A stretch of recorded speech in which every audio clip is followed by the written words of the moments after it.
All right guys, so this is the Mandevilla plant. This is actually like a vining bush kind of. This one here is about 4 years old. We've had this one a while, and to take care of it, it's really not that hard if you live in Florida. It grows great in direct sun. As you can tell right here, this gets sun all day long, from sun up till sundown. There's never a burnt leaf on it, so it can handle the sun and it wants the sun. That's what's gonna make it grow good. Another thing that's pretty neat about this plant is that we've had our coldest winter in history just this last year. And on this, we only had a little bit of it on the top freeze. And we were below 30 for almost a week. Everything around here died pretty much. And this thing held in there, and you can see there's bees coming and pollinating it. It attracts a lot of the pollinators, butterflies, bees, all that kind of stuff. But these do very, very good in the direct sun. That's where you want to plant them, and they're actually cold hardy as well. So it's went through 4 of our winters here in Central Florida with no problem at all. And you do want to plant it on a fence or on something that can hold it up off the ground like this. If you come over here, you can kind of see what's holding all this up here is a fence. And the reason you want to be on a fence is because you don't want this on the ground, because it will grow on the ground. As you see here, all these vines, they're reaching down, they're reaching for things. And I'll pick them up and I'll just start twisting them in and entangling them in there until they start growing out the way that I want to. Another thing is this is an annual, so you're gonna have these flowers. For us here in Florida, I mean, it's blooming from spring through fall. Right now we're in mid-October, so it's going, you know, we're gonna have Thanksgiving next month and everything, and it's still blooming great. The flowers will come out every day as well. So every day, these flowers are gonna pop out, old ones are gonna fall off, new ones are gonna bloom. You can see the buds everywhere. Lots of buds. So what you see today is going to be gone tomorrow, and there'll be brand new ones in its place. And it's just a good all-around plant. Beautiful flower. The flowers on it are just so pretty. Really, really beautiful flowers. I better be careful. I'm making the bees mad grabbing the flowers that they're in.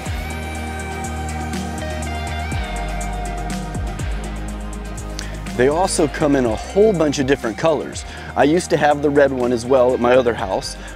So they come in red, they come in white, they come in pink, all different colors. I really like the yellow one. I think the yellow one's probably my favorite, even though they have really pretty varieties of red. And another nickname for these is the rocket trumpet. Not sure why, but it's called the rocket trumpet, so you'll hear some people refer to them that way.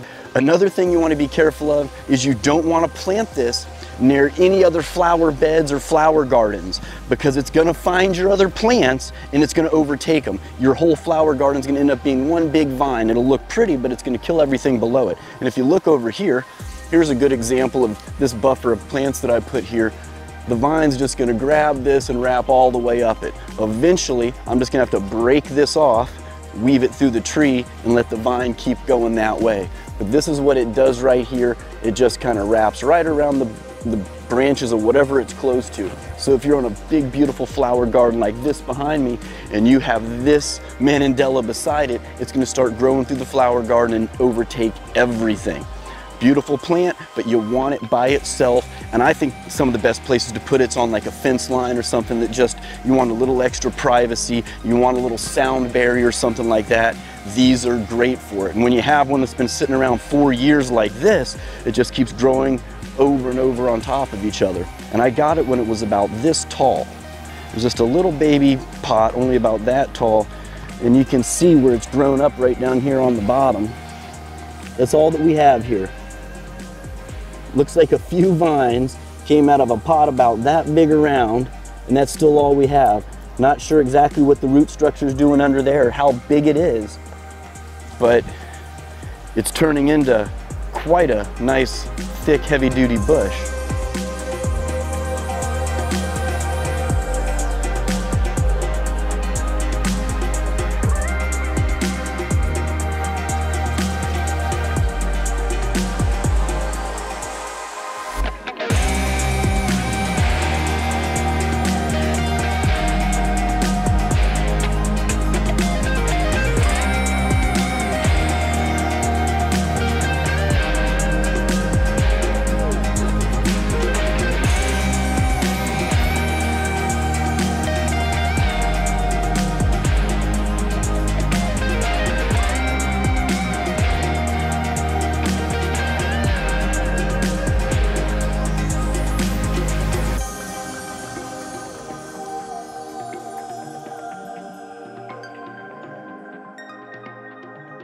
here's a little, let's scared the butterfly, but here's another insect here. You'll get guys like this. I don't know how well you can see it. I don't want to touch it. Not sure if this one stings or not. It's best not to touch insects because they might freak out and sting you or bite you. But we get stuff like that on there. That's going to turn into a little butterfly or a moth or something. Real pretty plant.